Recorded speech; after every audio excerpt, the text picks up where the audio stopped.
Informativo NTR con Alberto García Zarubi.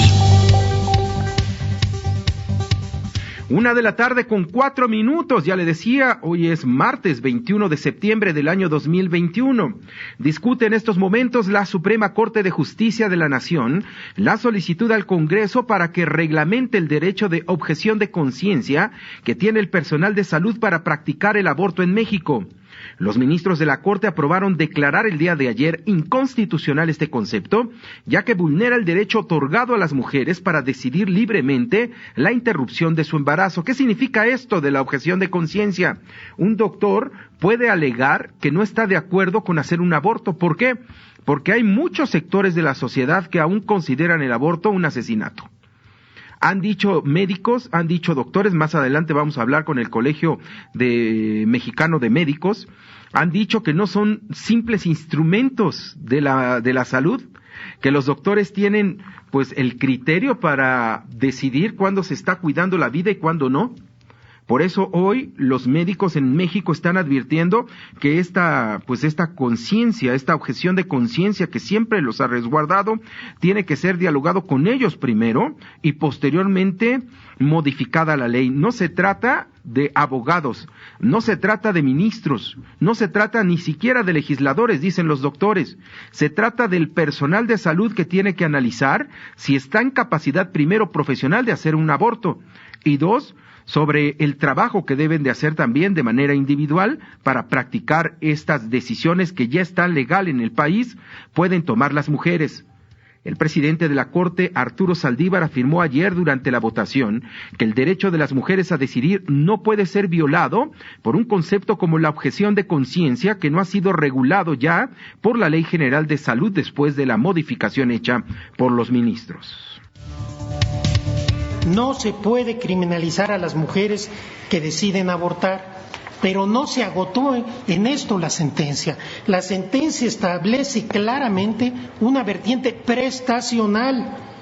El Estado tiene deber de proveer las condiciones para que los abortos sean dignos, accesibles y seguros, igualitarios. El Estado tiene obligaciones positivas que no puede eludir y que se verían totalmente frustradas con un derecho de objeción de conciencia tan genérico como el que prevé el precepto impugnado.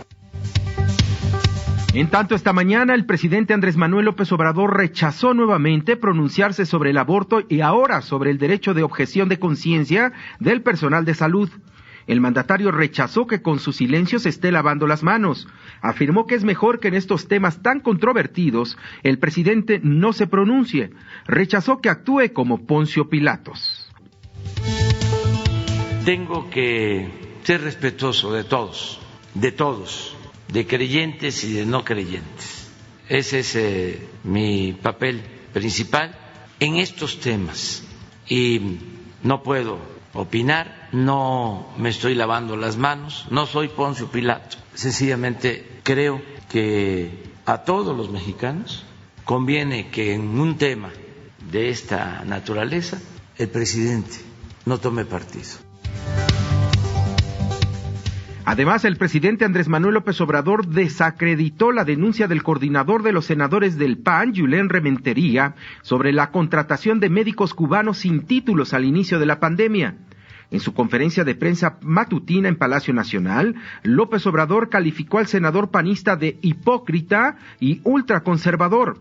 Un hombre que trabajó, dijo, en el gobierno del exgobernador de Veracruz, Miguel Ángel Yunes, y ahora se cree el paladín de la democracia. Lo cierto es que este senador del PAN sí presentó documentos, y Andrés Manuel López Obrador lo único que hizo esta mañana fue descalificarlo y llenarlo de insultos. Escuchemos al presidente.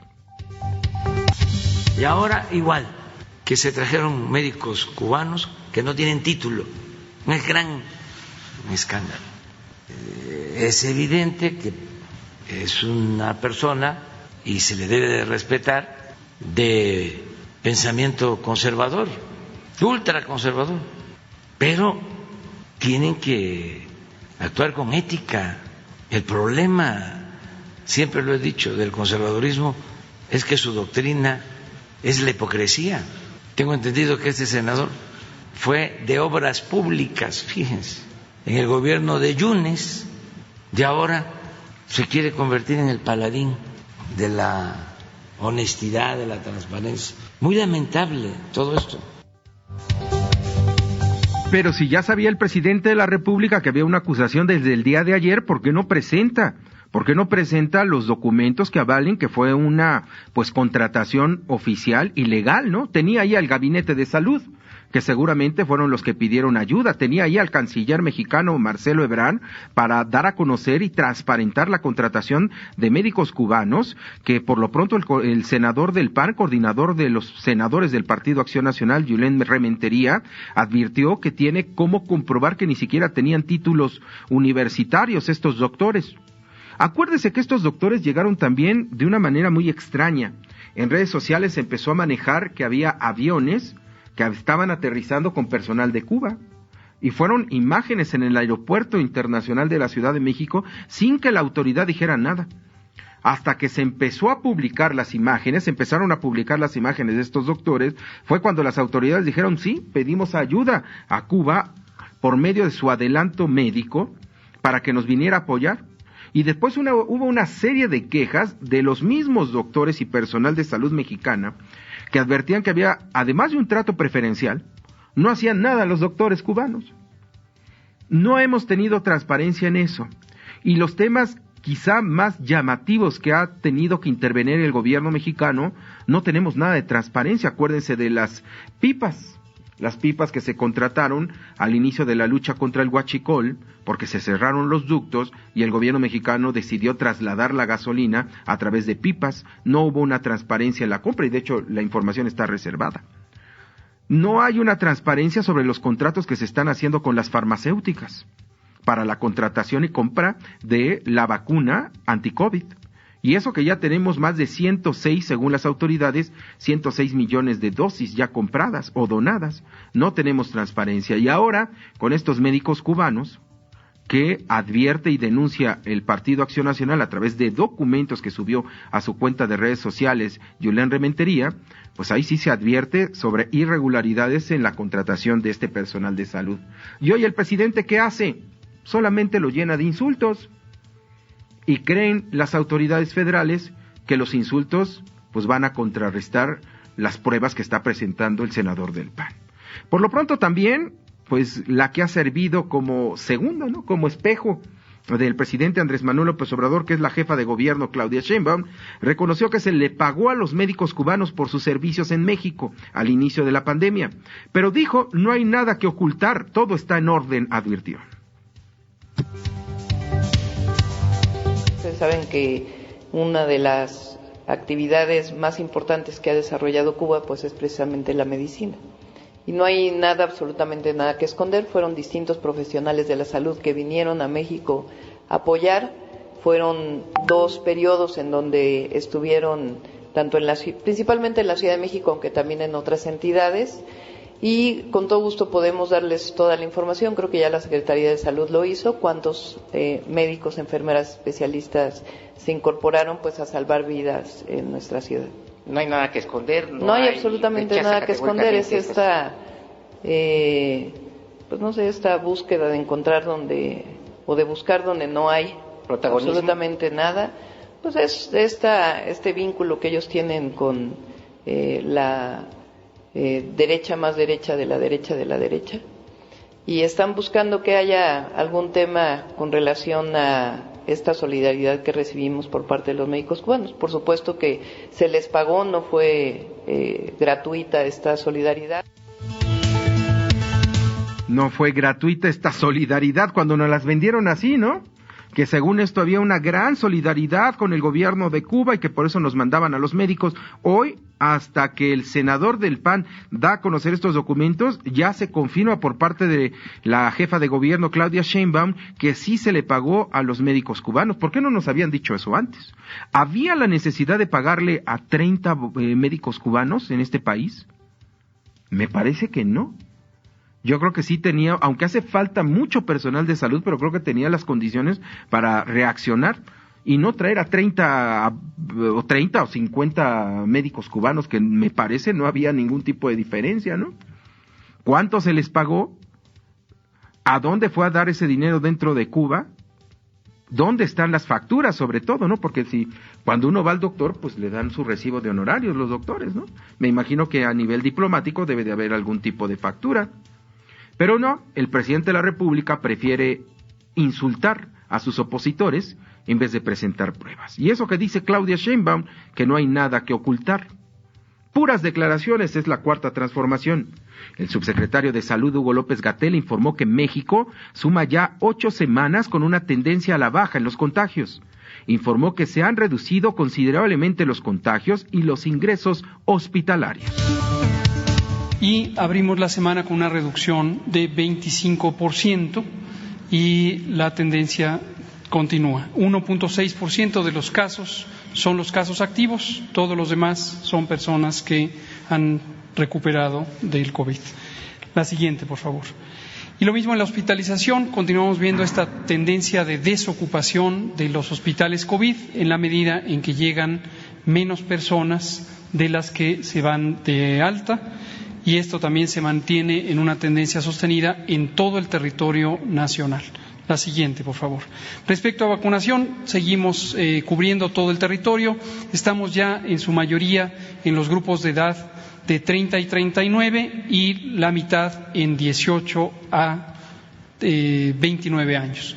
Recordamos a todas las personas que en todo momento quien no se vacunó puede hacerlo si en algún momento no tuvo la oportunidad de atender la vacunación en su localidad, pero ya puede hacerlo.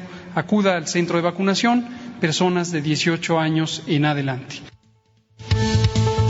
La Secretaría de Salud reportó 262 muertes más por COVID-19 en México, con lo que suman 271,765. Además, registró 3,367 casos más confirmados para un total de 3,573,044 personas que han, resultado positivos de este virus.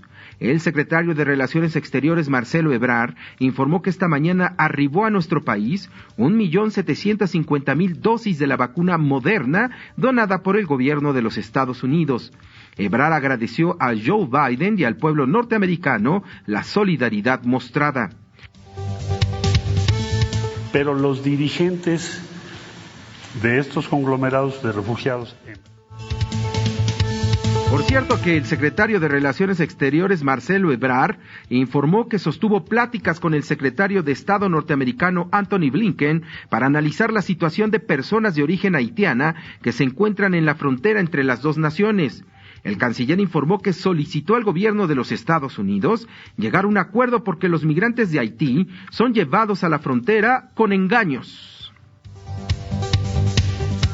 Pero los dirigentes de estos conglomerados de refugiados en Brasil y Chile les dijeron: aquí en los Estados Unidos rápido para que a ustedes les den también el beneficio de esta disposición, pero es para personas que ya están en Estados Unidos, no que lleguen.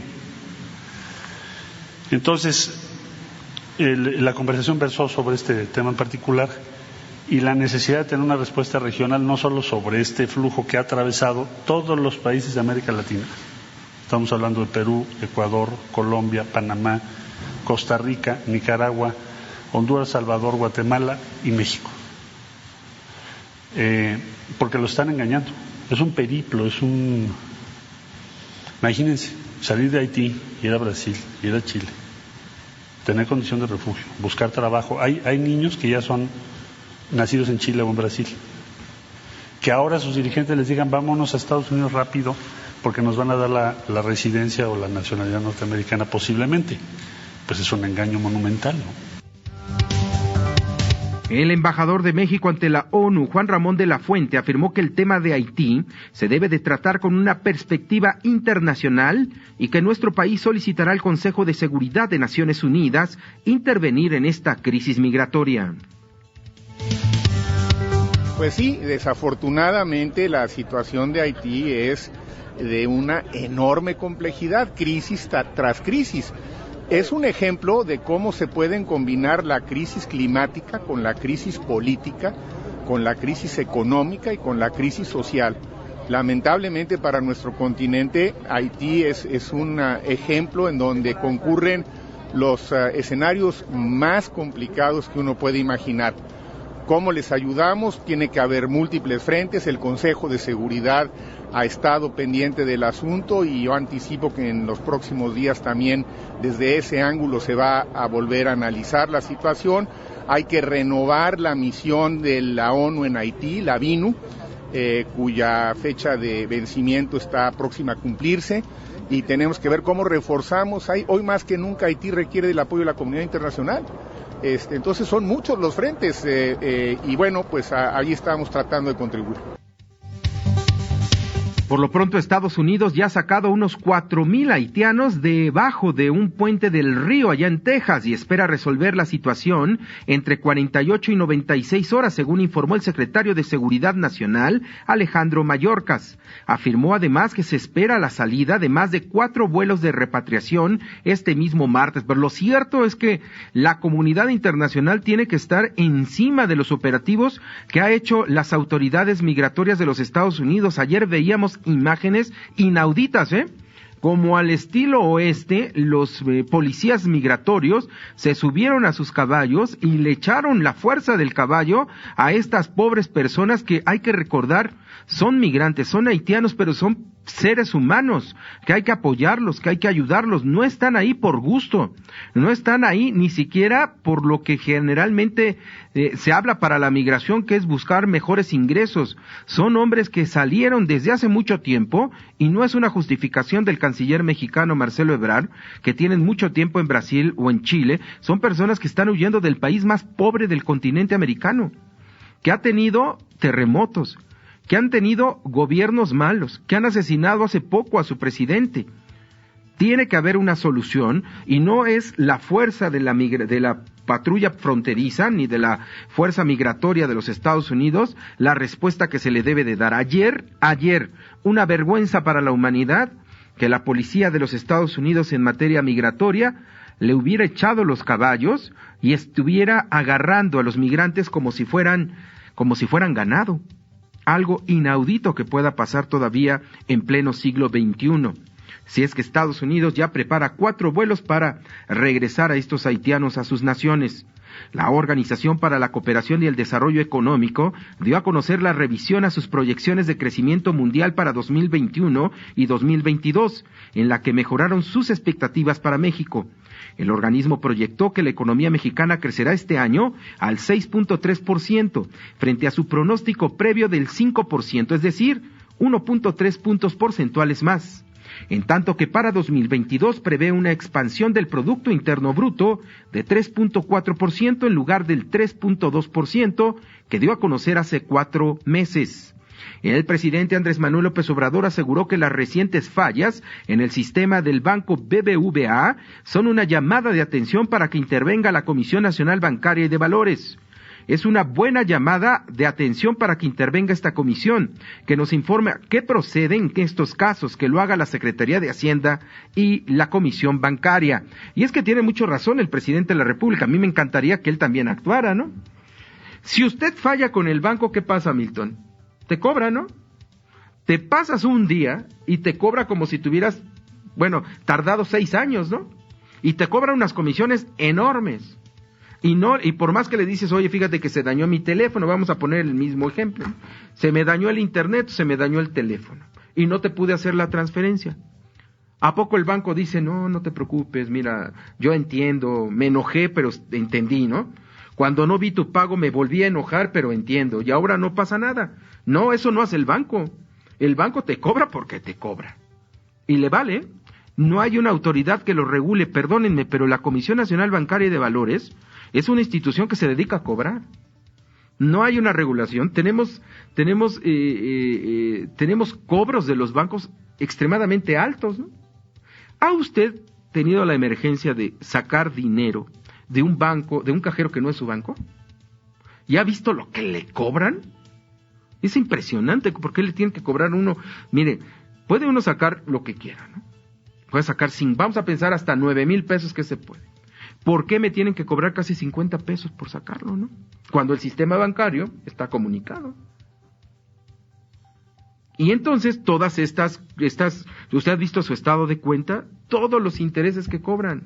no hay una regulación, pero cuando ellos fallan, pues ni disculpas le dicen a uno, ¿no? Y se tiene que lleva a decir, se tiene que fregar, porque no tengo que decirlo así, pero bueno, se tiene uno que aguantar. Y si ese día usted tuvo una emergencia para sacar dinero, pues ni modo, ¿no? No es corresponsable el asunto. Y las autoridades no se pueden quedar solamente con la idea de, es una llamada de atención. ¿Entramos a un Estado de Derecho o no entramos a un Estado de Derecho? ¿Entramos a un Estado donde los consumidores y los clientes también tienen derechos? ¿O estamos indefensas ante estos grupos, no? Pero bueno, veremos si la Comisión Nacional de Bancaria y de Valores hace algo. Al 17 de septiembre, el saldo de las reservas internacionales fue de 198.402 millones de dólares, lo que significó una reducción semanal de 136 millones, informó el Banco de México. La reducción en las reservas fue resultado principalmente del cambio en la evaluación de los activos internacionales del Instituto Central. Debido a la pandemia de la COVID-19, la crisis climática y las amenazas a los derechos humanos, el mundo está al borde del abismo, advirtió este martes el secretario general de la ONU, Antonio Guterres, al abrir la 76 sesión de la Asamblea General. Hablando de forma presencial desde la sede de Naciones Unidas en Nueva York, y luego de una edición virtual por el COVID-19, Guterres urgió a los líderes de los gobiernos ahí reunidos tomarse en serio los retos del mundo y trabajar para restaurar la esperanza y la confianza. ¡Qué fuerte declaración del secretario de la ONU! Lástima que solamente se queda en los periódicos, ¿no? Porque no tiene dientes la Organización de Naciones Unidas. Pero está hablando de la pandemia, de la crisis climática y de las amenazas a los derechos humanos. Un mundo que hoy lo que necesita es solidaridad. Un mundo que lo que necesita es volverse sensible ante una pandemia que nos ha doblado en todos los aspectos, que nos ha vuelto a tirar en la incertidumbre, que nos ha dado el terror de la enfermedad. Y seguimos todavía con problemas como el cambio climático. No entienden los gobiernos, no entienden las sociedades que hay que ya dejar de contaminar, y sobre todo la violación de los derechos humanos. Ahí está Haití. Informativo NTR con Alberto García Sarubí.